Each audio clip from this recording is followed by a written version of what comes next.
Në seancën e apelit të gjykatës së posaçme ku po zhvillohet procesi ndaj Festim Bexhdilit i dyshuar për rrëmbimin dhe zhdukjen e Young Prengës, prokurori Alida Kaçkini është përplasur me avokatin e të pandeurit Ilir Murati.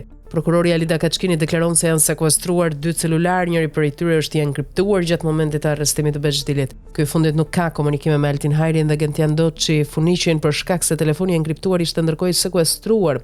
Sipas Kaçkinit, avokati po tenton të shmang faktin se Bexhdili ka përdorur telefon të enkriptuar në një kohë që ne si prokurori e kemi të provuar që e ka përdorur. Këtë e pranon dhe dëshmitarja NG, e cila është lidhje shoqërore e Bexhdilit, i fundit është pjesë e grupit kriminal dhe nuk është gjendur rastësisht në vendin apo kohën e gabuar. Mirë po avokati përgjigjet, ekspertojeni telefonin dhe na sillni prova të sqarohet nëse Bexhdili ka apo jo komunikime. Për të krijuar bindje të plot duhen prova të reja. Duhet zbërthyer telefoni dhe të konfirmohet nëse ka ose jo komunikime. Prokuroria provokon të pandehurin. Parashikon ligji, ne I kemi bërë me dije të drejtat procedurale për të bashkëpunuar me drejtësinë, thon nga SPAK. Gjykata e apelit posaçëm vendosi lidhur me kërkesat e bëra nga avokati I Festim Bexhdilit që të rrëzoi kërkesën për pyetjen e dëshmitares NG, edhe lidhur me kërkesën e dytë për marrjen e një eksperti IT që të interpretojë pamjet filmike u vendos rrëzim. Avokati kërkon të vijë në dispozicion pamjet filmike. Gjykata e apelit posaçëm vendosi të pranojë kërkesën e Ilir Muratit për vënien në dispozicion të pamjeve, po ashtu gjykata urdhëron shoqërimin e Aldo Majnishtës dhe drejtarin e xhepit, të cilët do të pyeten në procesin ndaj Bexhdilit dhe shtyn procesin për më datë 12 qershor.